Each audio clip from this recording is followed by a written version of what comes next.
we can't forget to get to the power rankings because it's a sponsored element, which means if we don't talk about it, we don't get paid. Power rankings presented by Google Pixel.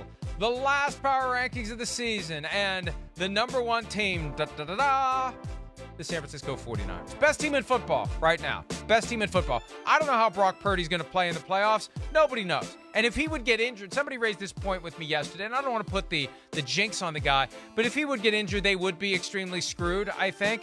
But he's played well. He's 6-0. He's the PFT Offensive Rookie of the Year based on those 6 wins. Thrust into relevance. Mr. Irrelevant, as they like to call the last guy taken. I hate that, but that's what they call him.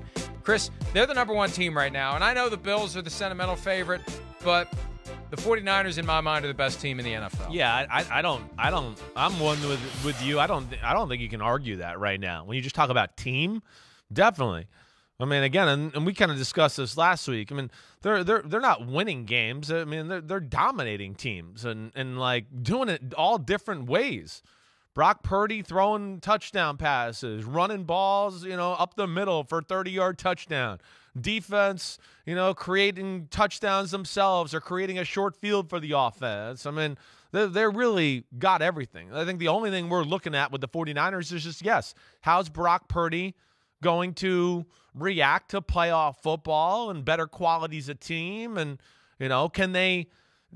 will he be able to carry them if things get a little dicey in one of these matchups? I don't even know if that'll happen. They're so good offensively right now that they're in a spot where, it's not all about the quarterback. If the quarterback just kind of plays solid, they can win the game. And that's it's refreshing this day and age with all about the talk about the quarterbacks where it's a team game and the 49ers are playing that way.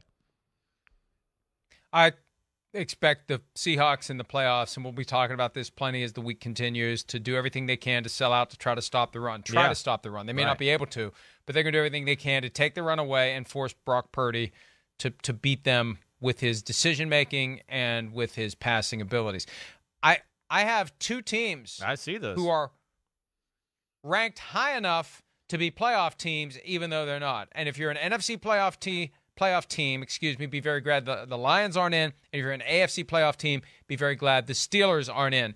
But, for what the Lions did, that was their bowl game. They won their bowl game. They won one of the non-BCS playoff bowl games.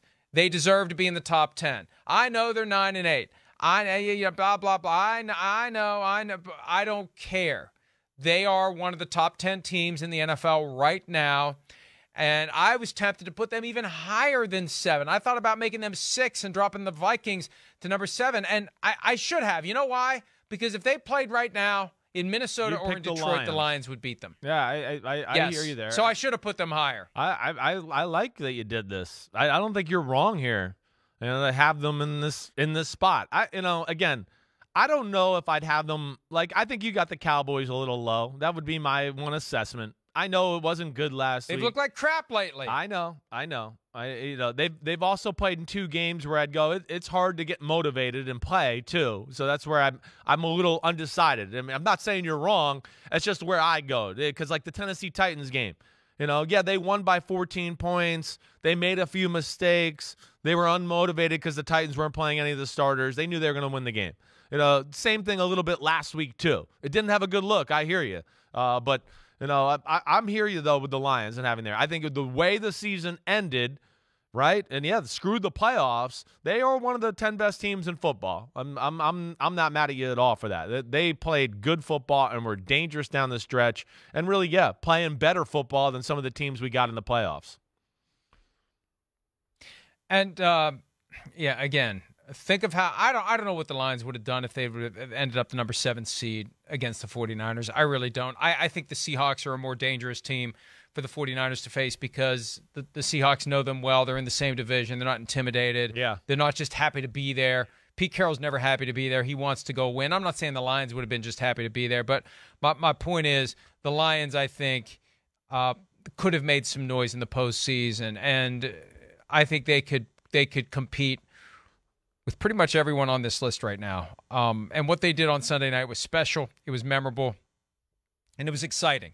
A team with nothing to play for. Yeah. And I had no qualms about it. We talked about it last week. Who cares if the Seahawks win and the Lions can't get to the playoffs? They'll know their assignment. Their assignment, go knock the Packers out. Win in a place where you rarely win. You're in a big spot. You get the final game of the regular season. Go deliver, and they did. And that's why they're number 7. And, again, as I look at it, maybe I should have made them number 6. But then I would have had all the Vikings fans going crazy because 13-4 is better than 9-8, even though you've allowed more points to be scored than you've scored as a team in those 17 games. Yeah, well, they got hot, and they were playing their best football at the end of the year. There was belief. The defense fixed some issues. They had a lot of positive things. We know that offense was dangerous. Let me ask you this, Mike. I want to ask you about your team at number 5. Have you thought about, the Bengals are flying under the radar to a degree as one of the 5 best teams in football. I think you could argue that they're the most complete team in the AFC in a lot of ways, right? What is it? They've won 8 in a row or 10 out of 11, right? I don't think people have really given the Bengals nationally quite the credit they deserve for, Super Bowl hangover. Our quarterback got off to a slow start because he had an emergency appendectomy to, start the year, and he was kind of getting going. And then the way they've rebounded and then lost Jamar Chase, and I've had a few injuries here and there. Was there ever any thoughts of moving them up past, some of the guys you got in front of them there? Well, but the teams in front of them, I know, are good. I know. They're all the established best of the best, right? They're the best of the best. And the thing about the Bengals, the Bills are riding a wave of emotion, a very positive rallying around Damar Hamlin as we enter the postseason. The Bengals have a giant stick up their butts right now about everyone, and they're going to get the most out of that they can. They think they got screwed last week, right, wrong, or otherwise, and it's indelicate to talk about it because it was a very serious health situation. Yeah. They still think they got screwed at the drive-thru. They kind of did. By the league, by everybody, right. By the circumstance, by the league, by everybody, and they are just ready to show a giant middle finger to the world, and that is a dangerous mindset for what it can do to an elite football team. They are determined to kick the crap out of everybody, and that Bills-Bengals potential divisional round game, wow, that could be something. In Buffalo, which is good because just something about those two teams playing in Cincinnati. But that game in Buffalo could be something because the Bengals already have that take no prisoners, silent assassin mindset with Joe Burrow. They are pissed. That is going to be something. So, yeah, they could run the table. They could win it all. They could get back to the Super Bowl, and they could beat the 49ers. I don't put anything past the Bengals right now. That's how good they are. I think that's what's awesome. You're kind of saying it, but, I mean, that's what's awesome. Are the top 3 teams, I guarantee Kansas City's looking at – we know Kansas City's motivated too. They're not like looking to go 3rd place, 2nd place. Oh, we were AFC Championship finalists. They don't give a shit about any of that. And they're on a team on a mission, too. And then Buffalo was already on a mission, let alone what's happened with Damar Hamlin. And Cincinnati, you said it right. That's where I think it could be amazing between these 3 teams because I think they all look at themselves as kind of the team of destiny, and it's their year. And they got great quarterbacks, and it's where I can't wait to see some of these matchups.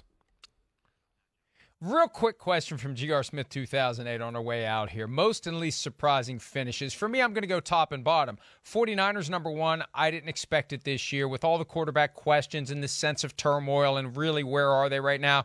And the Colts at 32, speaking of AFC finalists, I had them hanging another AFC finalist banner, losing to the Chiefs in the AFC Championship. Upper quartile of the upper quartile, winning a couple Mike. Playoff games. They are number 32. So I don't think they'll be hanging a banner over that. No, I don't think they will. You're exactly right. Yeah, I think that's up there. Hey, the way the Packers finished Week 18, that'd be one there too to look at, especially the way Aaron Rodgers played in that moment and all that. That was a little bit shocking. I had Chiefs-Packers Super Bowl. So my Chiefs opponent for the conference championship is the worst team in the league, and my Chiefs opponent for the Super Bowl didn't make it to the playoffs. So it just I got shows something you over kids. You in picks this year. At least I did something right. Yeah, you beat me in everything else. All right. We got to take a break. More PFT Live right after this.